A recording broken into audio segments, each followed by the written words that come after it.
welcome to That's For Sure. Thank you. It's great to be here.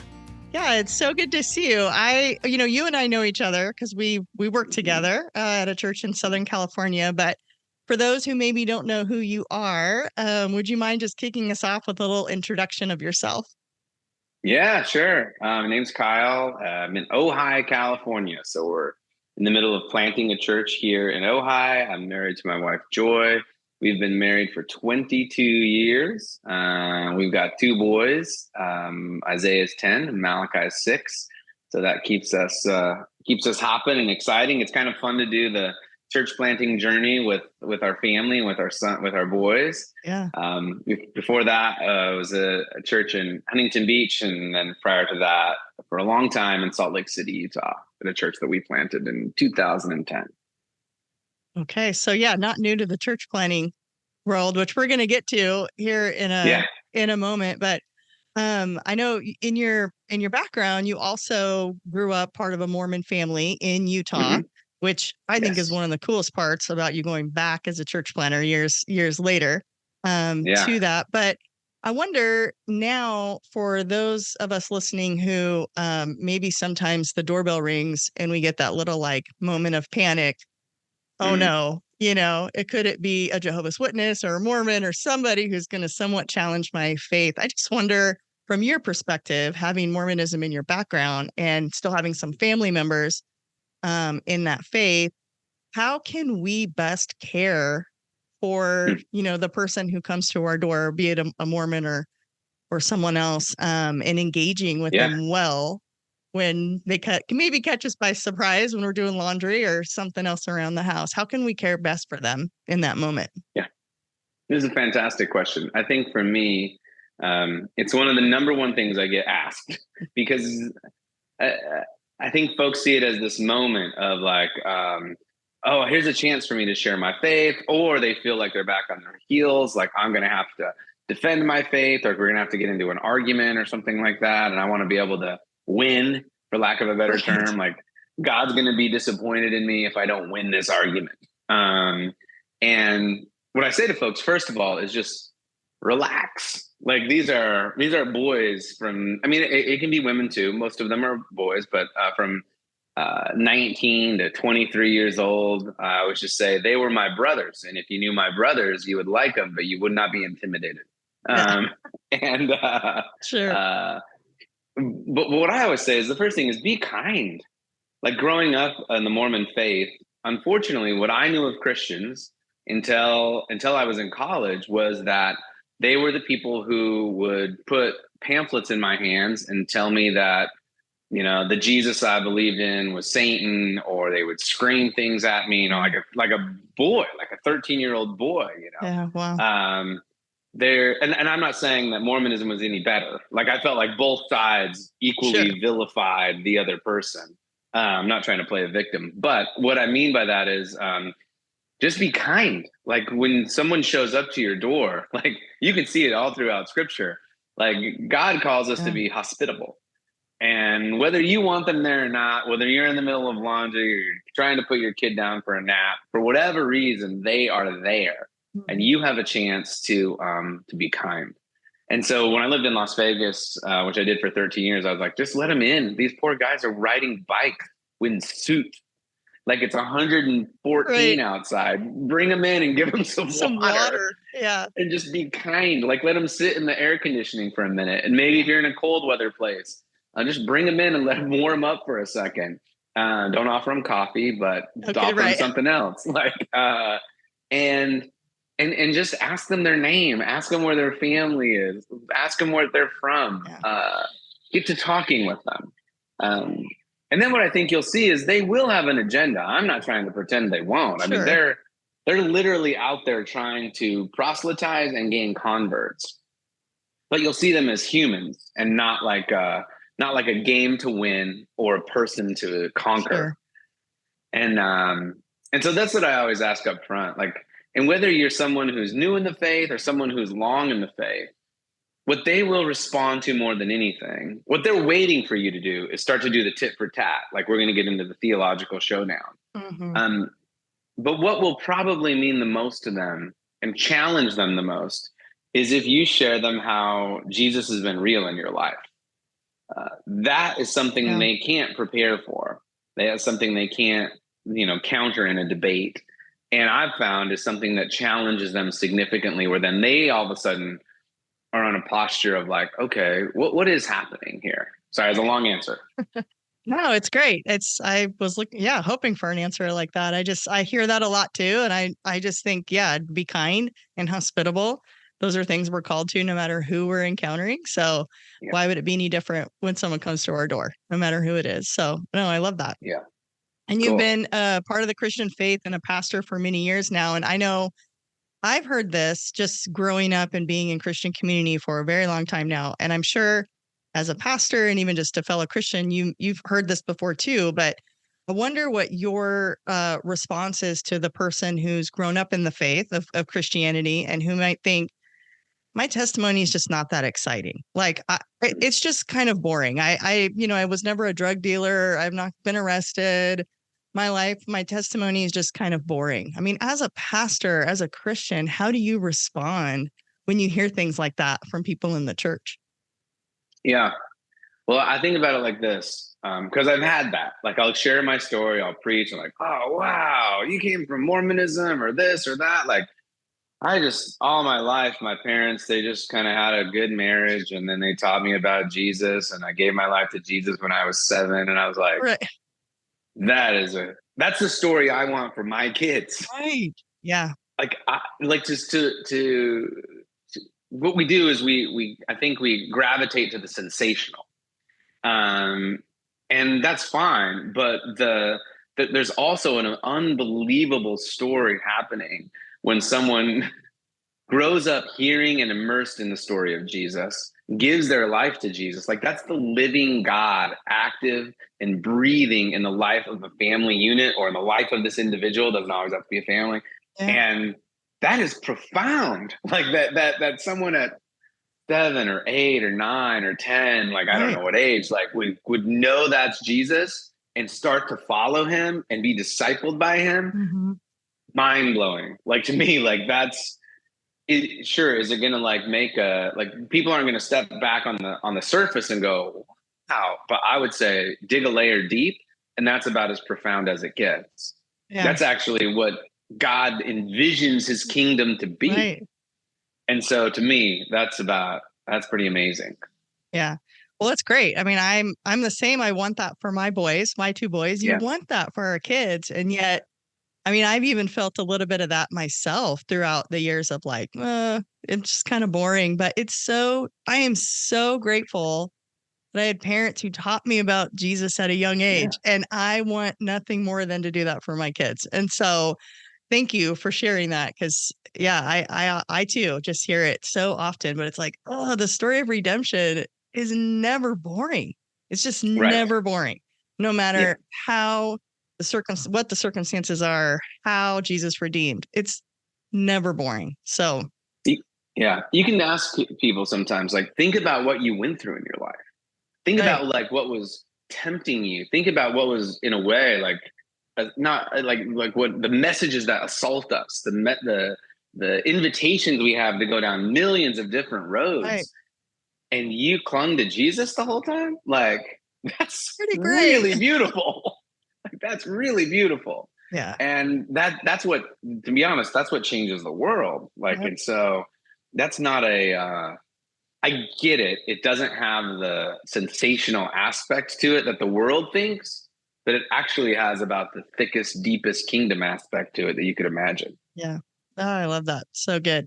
Yeah. So Ojai, church planning. Yeah. Why plant a church now in 2023? And why Ojai, California? Yeah. So this is kind of interesting. I had a friend who came to me and said, we did some interest nights. We start on September in September. We did some interest nights, and we have some preview services, they call them, where, for those of you who don't know, like, before you launch, you do these services to kind of get the kinks out, kind of let people know what's happening. Well, right after we did the first one, someone says, man, why would you do this? Like, there's people here who are just, they don't care about God. The churches here that are already here are like fighting just as it is to stay alive, like to be here. Like no one cares about Jesus here. Like, why would you waste time? Why would you waste money? Why would you waste effort being here? And I was like, you just answered my question. Like, right. God doesn't look at hard places and go, oh, well, I'm done with them now. Like, in fact, the story of the gospel is he looks at the hardest places and says, oh, that's where we're going to go now. Right. And if I want to take him seriously, that the gates of hell can't prevail against his church, then we should be barnstorming anywhere and everywhere as his spirit leads. So that's a quick answer. For me personally, Ojai is it's a place that that is super unique. I mean, when you come and visited and seen it, it is a place that people come to seek refuge and respite from the world and pursue a multitude of spiritual paths. It's, as much as I've lived in big cities, it's easily the most pluralistic, at least quasi-spiritual place I've ever been. People come here to recharge their crystals and seek their gurus, and Jesus is just an afterthought. And so for me, like, when God started to move in my heart and my wife's, like, he really united us both in going to Ojai. It just fit. We've done ministry in Las Vegas, in Portland, Oregon, in Salt Lake City, like 3 places that aren't exactly considered like Christian hotbeds, Sure. And so we feel kind of comfortable in places like that. We loved our time in Huntington Beach, but it also kind of felt like vacation for us. Like there was more churches there than we'd ever lived around, more culture, Christian culture, for lack of a better term. And so for us to come here, it's not easy. We've had our challenges already, but it feels like this is who God wired us to be and what he called us to the place he kind of called us to go. Yeah. No, that leads to my next question, which is about what are some of the greatest challenges that you face as a church planner, and specifically in this context of Ojai right now? You alluded to some maybe, but are there real specific challenges that, maybe us as listeners and, they're kind of watching you from afar, can be intentionally just praying about and encouraging you and your team through? Yeah. Well, I've been in some type of church planting now for 15 years. I mean, actually even longer. And I think the biggest mistake I made in my early years, even in the first 10 years, was underestimating the reality of spiritual oppression and spiritual resistance. Mm-hmm. And I think I didn't know what to do with that. And so I naively would explain it away or pretend like I had it under control. But what I've come to find in reviewing my times in Portland and Salt Lake City was that anytime you seek to take ground for the kingdom, like the enemy is not going to be like, oh yeah, okay, you can have that. He's not going to step aside. Yeah. No, he's like, yeah, I didn't care about that anyway. Right. Like, it's not. And so, and so that is big, and it's big in all kinds of ways. Absolutely. It's big about a Sunday service, but it's big about how my family functions and live. Like every time there's a conflict or a struggle or an issue that we face as a family, what we've tried to do in this instance is stop and go, okay, like, what is the spiritual implications here? Like, what is the resistance that could be coming against us here? And that's helped us not make, number one, enemies of each other. Because you start enemies of our neighbors or have a distaste for here. I think it's already helped us. God and his just unbelievable mercy has helped us overcome the obstacles as they've come up against us. And so we've actually been going through them versus naively ignoring them or trying to skirt around them. And I guarantee that would have been, if you asked me that question 10 years ago, I don't think that would have made my top 20 of like obstacles or issues. Yeah. But I put it number 1 now. And And so it's been interesting to step into. Yeah. Have there been some moments that have taken you by surprise that have just been filled with joy? Like in the church planning journey, the launch, leading up to launch, like have there been those moments where you're like, wow, I really wasn't expecting this, but this is really cool? Absolutely. I mean, we had a 4th of July party where we just said to the town, like the whole valley, our vision for our church is that we'd reach the 5 cities in the valley. And so we just said to the whole valley, like, it was kind of our coming out party, for lack of a better term. We had done some interest nights where people word of mouth and stuff would come and hear about it. But this was more like, we're starting this church, come hang out. And Ojai, the whole Ojai Valley loves 4th of July. So it was like, okay, will they come? And then we had over 400 people show up. Oh, wow. That's amazing. And eat barbecue and bounce on bounce houses and watch fireworks. And I talked to literally hundreds of people about what we were doing. And so for me, like the church planner, you're always like looking around your shoulder going, is anybody coming? Right. And all of a sudden it was like, okay, God, like you're doing something far beyond what my hand, like, sure, I'm bringing my offering, but you're multiplying it far beyond anything I could do here. And then that gives you courage to just keep stepping more boldly into whatever the next step is. Sure. Yeah, that's so cool. I love that. What a good response, just for like a first time of gathering. It was, right? The first time you'd had any type of gathering. Yeah. What a great response. That's so cool. And people were like, why are you throwing a party? Right. It's like, hey, like as Christians, we should be the best at partying. Yep. Like we have the most celebrate. Yes. We have the most freedom and reason to be joyful. Yeah. So like rock and roll. Yeah. Oh, I love that. That's so cool. How exciting.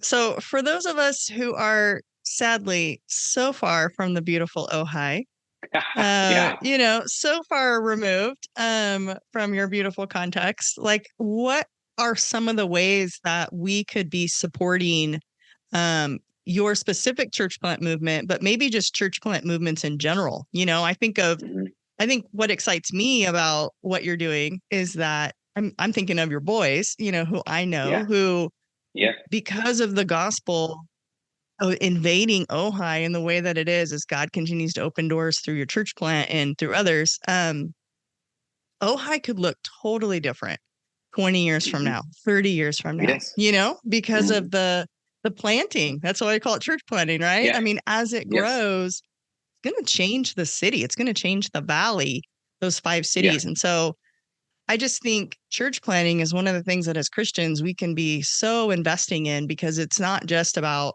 the people today. It's really changing the hearts of people for generations to come. And so for those of us who are, far from Ojai, how might we support your specific work, but just church planting work in general?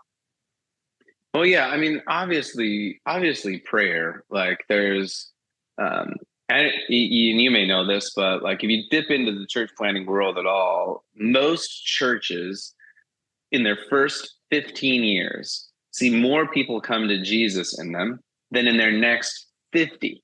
Wow. Because they're hungry, they're like active, they're in a way they're on true mission. They haven't gotten comfortable in there. This is my seat, right. Like they're not just protecting what they think is their safe space.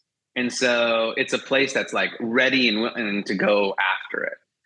That doesn't mean churches that have been around longer than 15 years can't do that. Sure. It's just we as humans get into our mindsets of like, oh, church is this thing I go to on Sunday. I volunteer for the kids, and that's what I do for Jesus. And I don't really think about it the rest of the 6 days of the week. Right. And so church planting is this thing that I've found to be unbelievably refreshing and dynamic in reviving and challenging my own faith, let alone seeing the fruit of how many people come to know Jesus through them. So I think praying for that, I think supporting it in any way, like if your church or denomination or whatever has church planting organizations, you can every one of them. I promise you can give financially. You can research different ways to support them. Like there'll be people who just will write Joy and I letters and just say, hey, we don't know you, but we love you and thank you. And when you get those things, you realize like, oh man, God again is doing something so much bigger. Right. Because you're in this work and your head's down and your head's down and your head's down and your head's down. And you try to remind yourself to look up, but then all of a sudden you get that reminder that he's with you. Like he's thinking of you. I think also so many people have come to me and said, I love what you're doing. I felt a stirring to be a part of a church plant like 10 years ago or 15 years ago, but I had this job or I had this thing or I had that thing. And here's where I get crazy. Like to me, man, the crazier the request or invitation God gives you is probably the more legitimate that it is. Right. And I think if you feel him prompting you to join one, to move, to support in any way, like you will see things happen in pretty unbelievable and powerful ways. Yeah. You'll be shaped by it, like as much as you're on mission, you are the mission. Right. And it's a pretty amazing way to see God work.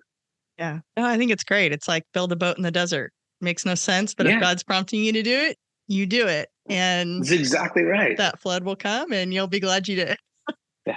My favorite question is when people go like, well, this doesn't make any sense. I'm like, but you're if right. you read the gospel, it doesn't, I mean, God literally says in Corinthians, like, it doesn't make sense to your to your mind. Right. But it's actually it's my wisdom and it's unreal. Yeah. So. It's so good. It's so encouraging. I have two final questions for you. And these are two questions I ask every guest on the show. Great. The first one is, because of your experience, as a pastor, as a church planner, just as human being who follows Jesus, what is something that you were just absolutely sure is true about who God is? Oh man, that's a good question, Gary. I think for me, just that he absolutely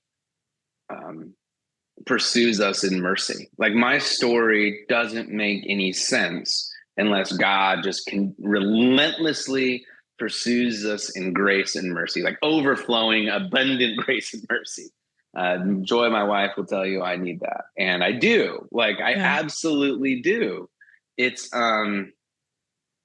there's never a point. So growing up in Mormonism, your whole life is based around this idea of, especially as a man in Mormonism, that I can like self-actuate, like I can become a god.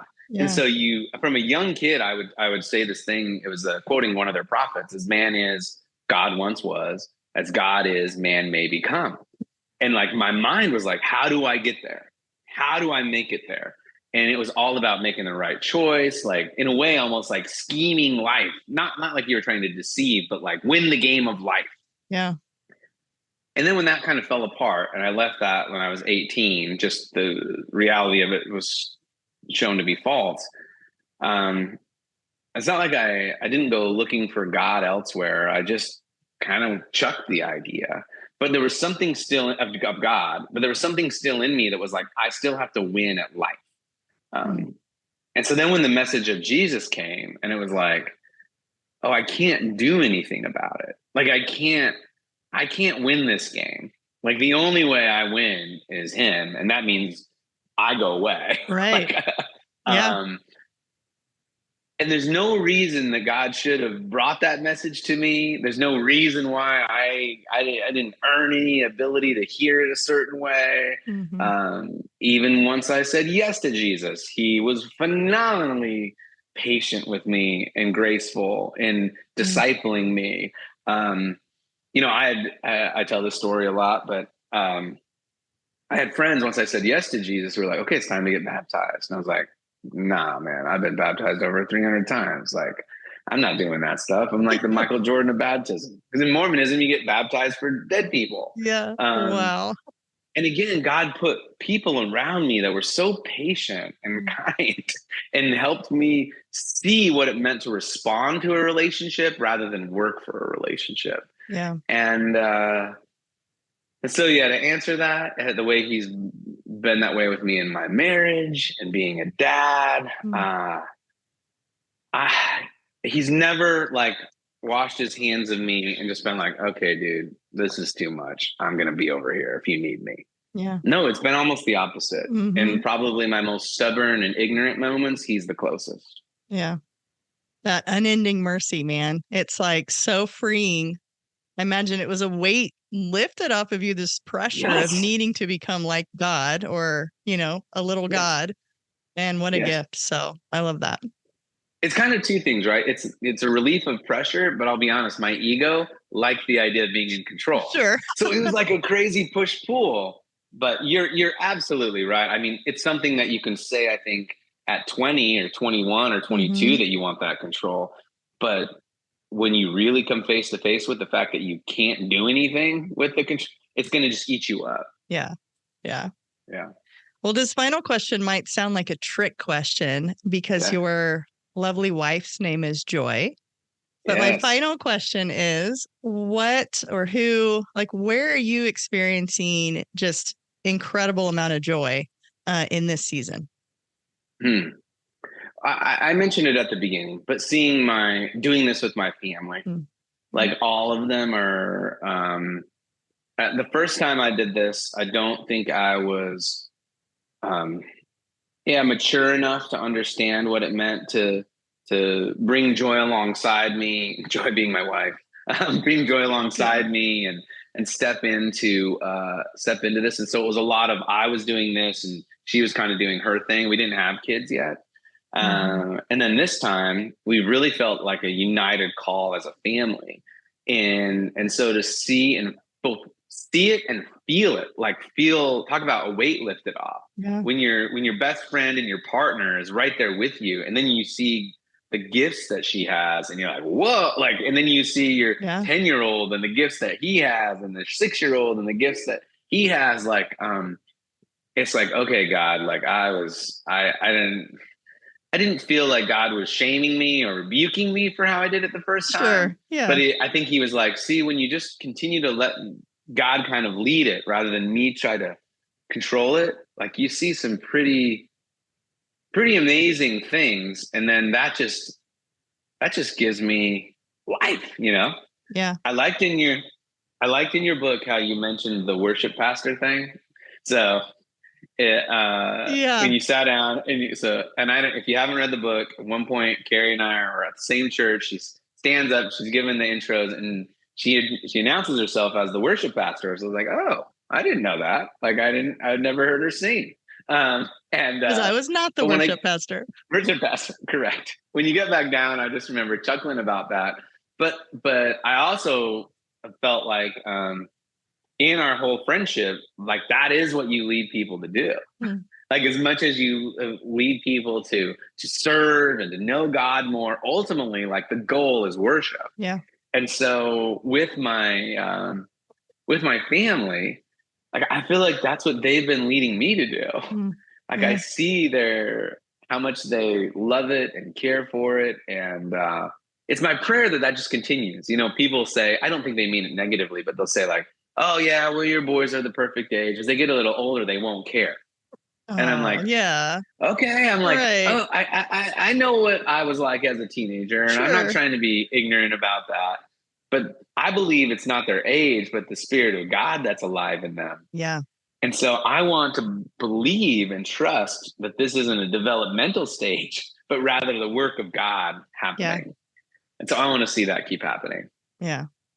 Oh, I love it so much. Well, your family has been such an encouragement and a joy to me, and I'm excited for all that God's doing through you in Ojai. And we're going to link to Refuge Church in Ojai in the show notes, and just so folks can follow along and have some eyes on what you're doing so they can be, prayerful about it and just kind of follow along on your journey and maybe give if they feel, led to do so too, to the work that you're doing. So I love your family. Thanks. Thank you so much for doing this, Kyle. It's so great to have you on.